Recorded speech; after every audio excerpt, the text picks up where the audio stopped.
पर निशाना साधते हुए नजर आए। इस पूरे मामले को लेकर जिस तरीके से जो घायल अस्पताल में भर्ती हैं और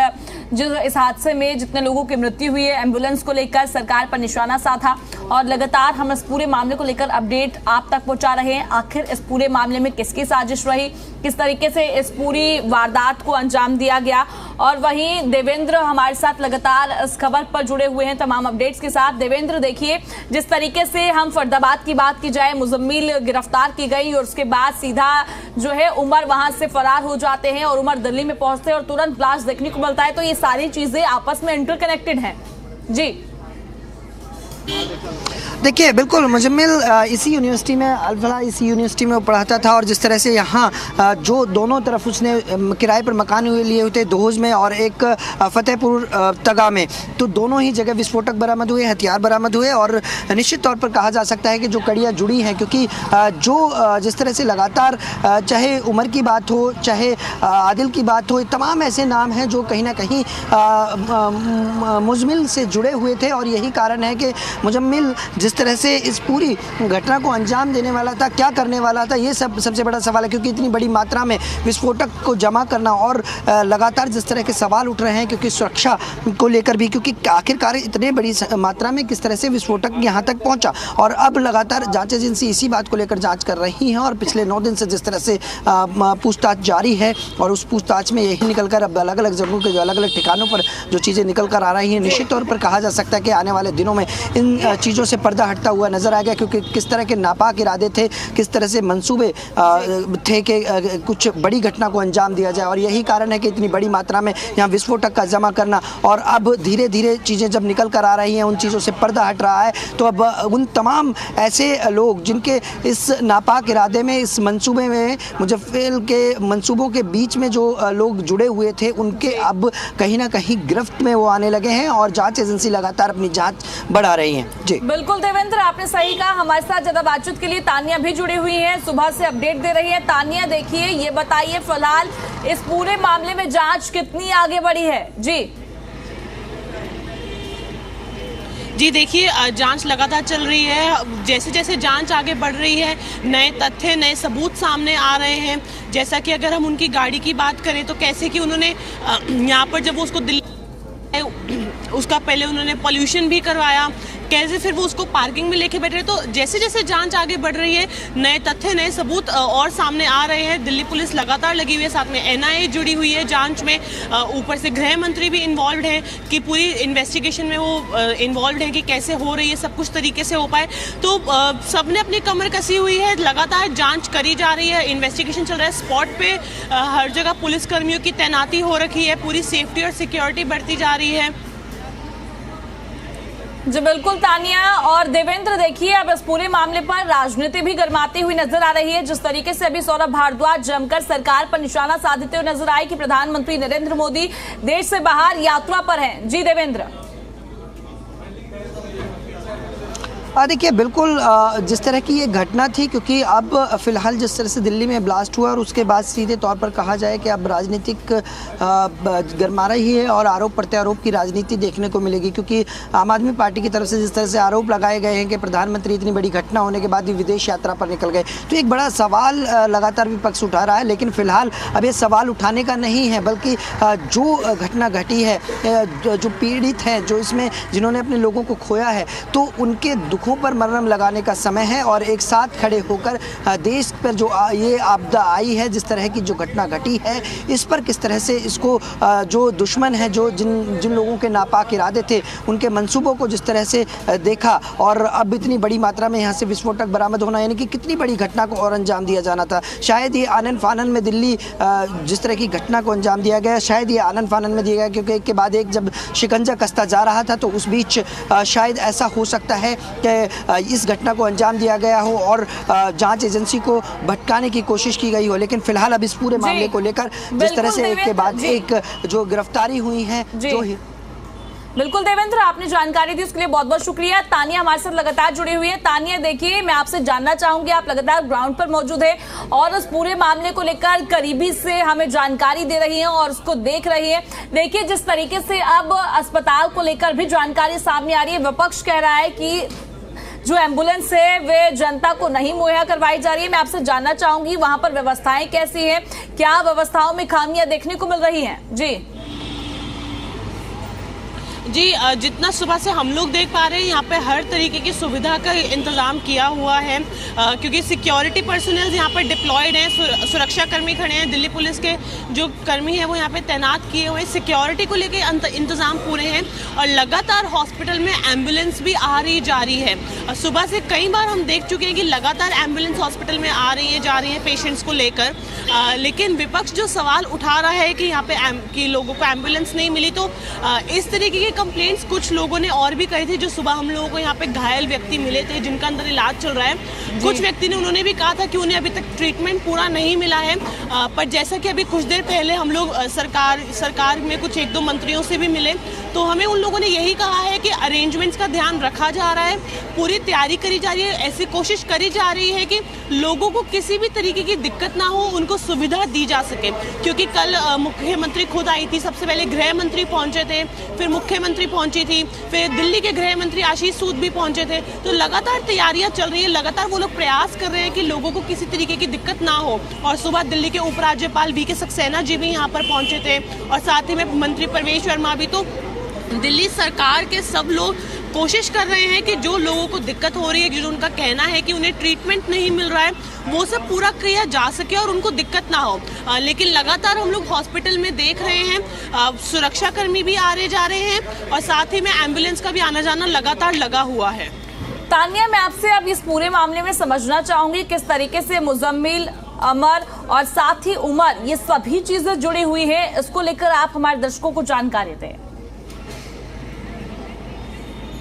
जी देखिए, जो सारे नए तथ्य हमारे सामने आ रहे हैं कि कैसे पहले वो गाड़ी सबसे पहले आए कि किसी तारिक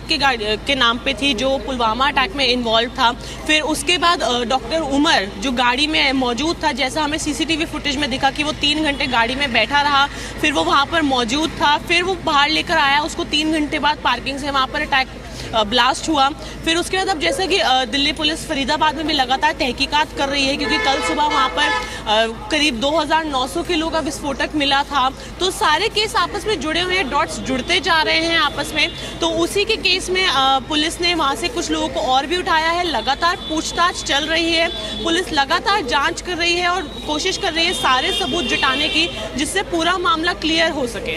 तानिया, देखिए, ग्राउंड की बात की जाए तो ये भी बताइए फिलहाल ग्राउंड पर क्या स्थिति देखने को मिल रही है, क्या अभी सब कुछ सामान्य है? जी देखिए, दिल्ली में इस समय भी पूरा हाई अलर्ट है। कल शाम के बाद से हाई अलर्ट कर दिया गया था। जैसे ही ब्लास्ट हुआ था खबर सामने आई थी, क्योंकि काफ़ी बड़ा धमाका हुआ कल जो हुआ लाल किले के बाहर, तो उस वजह से पूरी दिल्ली में हाई अलर्ट है और साथ ही में जगह जगह दिल्ली पुलिस के कर्मियों की तैनाती करी हुई है। हर तरफ सुरक्षा कर्मी खड़े हैं और ख़ास तौर पे जो हमारे स्पॉट्स है, जो जिन्हें हम हॉट स्पॉट्स कह सकते हैं, क्योंकि वहाँ बहुत क्राउडेड है, वो बिजी एरियाज़ हैं, तो वहाँ पे पूरी सेफ्टी का ध्यान रखा जा रहा है, ट्रैफिक नहीं होने दिया जा रहा है और हर जगह चेकिंग चल रही है। फिर चाहे वो हम दिल्ली मेट्रो की बात करें या किसी भी ऐसी पब्लिक प्लेस की बात करें, तो लगातार चेकिंग चल रही है, पूरी सेफ्टी रखी जा रही है। यहाँ पर भी आप देख सकते हैं, सुबह भी हमने आपको दिखाया था कि किस तरीके से हॉस्पिटल के गेट बंद हैं, बैरिकेडिंग हो रखी है, रस्सियाँ भी बंधी हुई हैं, हर तरीके से सील करा हुआ है, किसी को भी बिना परमिशन के हॉस्पिटल के अंदर जाने की अभी अनुमति नहीं है। लगातार देखिए पुलिसकर्मी अभी भी यहाँ पर तैनात हैं, आगे से पूरा रास्ता बंद किया हुआ है, पूरा सेफ्टी का ध्यान रखा जा रहा है। ये जो एरिया है LNJP के बाहर, ये काफ़ी बिजी रोड के है, हमेशा यहाँ पर हमको ट्रैफिक देखने को मिलता है, तो लगातार इसमें रोड के दोनों तरफ पुलिसकर्मी तैनात हैं, पूरी सेफ्टी बढ़ती जा रही है, सारे प्रिकॉशंस लिए जा रहे हैं और यहाँ पे परमिशन के बिना किसी को भी अभी अस्पताल के अंदर जाने की अनुमति नहीं है। तानिया, देखिए, आप सुबह से ही LNJP अस्पताल के बाहर खड़ी हैं और वहां से हमें तमाम अपडेट्स दे रही है। फिलहाल मैं आपसे जानना चाहूंगी, जो लोग घायल हुए हैं उनकी हालत फिलहाल कैसी बनी हुई है? जी देखिए, उनको ट्रीटमेंट दिया है, कल से यहाँ पर काफ़ी लोग एडमिट हो रखे हैं जो घायल हुए थे, उनको मरहम पट्टी करी जा रही है, ट्रीटमेंट दिया जा रहा है, जिस भी तरीके की उनको दवाई की मरहम पट्टी की ज़रूरत है वो सब किया जा रहा है। यहाँ पे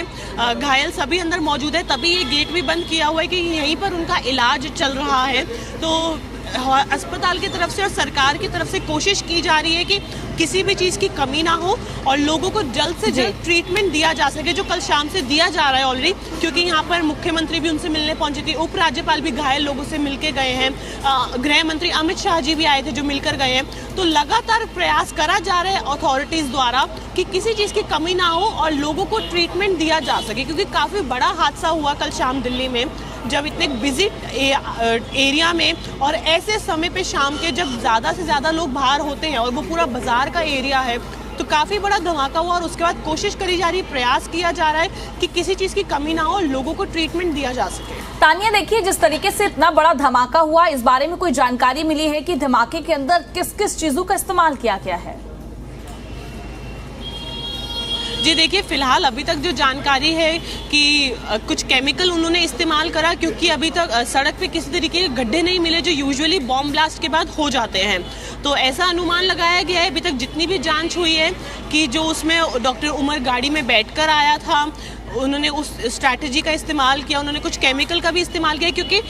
ब्लास्ट के स्पॉट से भी 200-300 मीटर दूर तक उसका पूरा इफेक्ट हमें पता चला है, क्योंकि जहाँ पर जिस एरिया में ब्लास्ट हुआ उसके सामने गौरी शंकर मंदिर है, चांदनी चौक की मार्केट है, तो वहाँ तक उसका पूरा इफेक्ट लोगों को पता चला है। जो लोग वहाँ पर कल शाम मौजूद थे उन्होंने बात करते समय हमें ये बताया। तो काफ़ी दूर तक इसका इम्पैक्ट हुआ है लोगों पे और इतना बुरा हाल हुआ है, क्योंकि वो जिस तरीके का ब्लास्ट था कि शरीर के टुकड़े हो गए हैं, जिसे हम बोलेंगे परखच्चे उड़ गए हैं। बहुत बुरे तरीके से ये ब्लास्ट किया गया और काफ़ी दूर तक इसका इम्पैक्ट हमने देखा, लोगों को काफ़ी गहरी चोटें भी आई हैं। तानिया, देखिए जिस तरीके से तस्वीरें सामने आई, उस वीडियो के अंदर साफ तौर पर उमर बैठे हुए नजर आ रहे हैं और फिलहाल उनकी फैमिली जो है वो नकारती हुई नजर आ रही है। मैं आपसे जानना चाहूंगी, आप ग्राउंड पर मौजूद हैं, इस बारे में कोई पुष्टि की गई है कि वो गाड़ी के अंदर उमर ही बैठा था?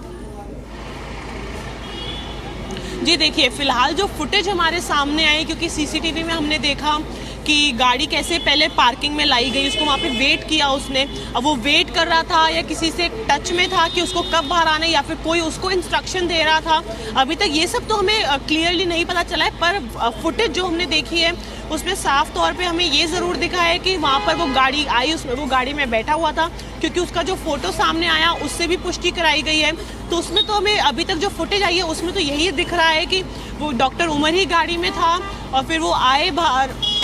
सॉरी, और वो बाहर आए, फिर उनके बाहर आते 3 घंटे बाद जब वो आए लगभग 6:52 पे, तब वहाँ पे ब्लास्ट किया गया। तो अभी तक जितने भी तथ्य सामने आए हैं उसमें यही समझ में आ रहा है कि डॉक्टर उमर वहाँ पे थे और किस तरीके से ब्लास्ट किया गया। तानिया, देखिए जिस तरीके से अब समय बीत रहा है और वैसे वैसे अब जांच आगे भी बढ़ रही है, मैं आपसे जानना चाहूंगी कोई किन्हीं लोगों पर जो है शक है, शक के आधार पर कितने लोगों को अभी फिलहाल हिरासत में लिया गया है, कितनी जो है जांच अभी आगे बढ़ी है? जी देखिए, सबसे पहले तो अगर हम स्टार्टिंग से शुरू करें तो सबसे पहले कल फरीदाबाद में जो सुबह सबसे पहले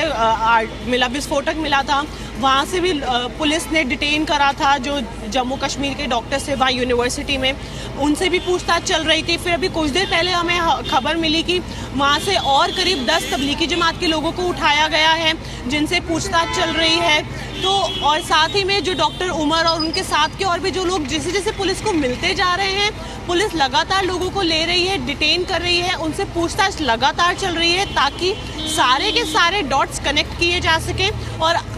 ये पता लगाया जा सके एग्जैक्टली किस तरीके से ये ब्लास्ट किया गया है, उसमें क्या चीज़ें इस्तेमाल की गई, कौन कौन इस सब में इन्वॉल्व था, क्योंकि सूत्रों से भी तमाम खबरें हमारे सामने आ रही हैं, पर लगातार जांच चल रही है और बहुत सारे लोगों को पुलिस ऑलरेडी डिटेन कर चुकी है जिनसे पूछताछ लगातार चल रही है। तानिया, देखिए जिस तरीके से आपने बताया कि पूछताछ जो है लगातार जारी है, इस पूरे मामले में पूछताछ की जा रही है, तो पूछताछ में कुछ ऐसी चीज सामने आई है जिससे और भी चीजें जो है कलेक्ट हो सके? जी अभी तक फिलहाल हमारे पास ऐसी ऑफिशियली कोई जानकारी नहीं दी गई है कि क्या क्या पूछताछ में सामने आया है। अभी जैसे ही पूछताछ चल रही है, जैसे ही कुछ आएगा तो हमें उम्मीद है कि हम आपको तुरंत तानिया, आप ये भी बताइए जिस तरीके से उमर की फैमिली को हिरासत में लिया गया था, क्योंकि जब हमारी टीम मौके पर पहुंचती है तो घर पर केवल और केवल भाभी नजर आती है और उनकी तरफ से बताया जाता है कि 5 टोटल मोबाइल फोन थे वो जब्त कर लिए गए हैं, उनकी जांच की जा रही है। तो इस मामले में कोई आधिकारिक बयान आया हो या उसके बाद कोई अपडेट हो इस पूरे मामले में? जी अभी तक तो आधिकारिक बयान नहीं आया है, क्योंकि अभी लगातार पूछताछ चल रही है। पुलिस को भी नए नए सबूत हाथ में लग रहे हैं कि किस तरीके से उन्होंने इतनी बड़ी घटना को अंजाम दिया, क्योंकि किस तरीके की ये प्लानिंग करी गई। क्योंकि उनके परिवार का कहना था कि वो सिर्फ पढ़ाई करता रहता था, डॉक्टर था, वो हमारा ट्रीटमेंट भी करता था, लेकिन और वो कभी दिल्ली नहीं आया, ऐसा भी जबकि हमें उनके परिवार ने बताया। लेकिन पूरे सबूत है उनके दिल्ली में होने के और इस पूरी घटना में इन्वॉल्व होने के। तो वेट करना होगा हमें कि अधिकारी हमें क्या बताते हैं कि हमें ऑफिशियली क्या बयान मिलते हैं। जी बिल्कुल तानिया, और आपने तमाम जानकारी दी उसके लिए बहुत बहुत शुक्रिया।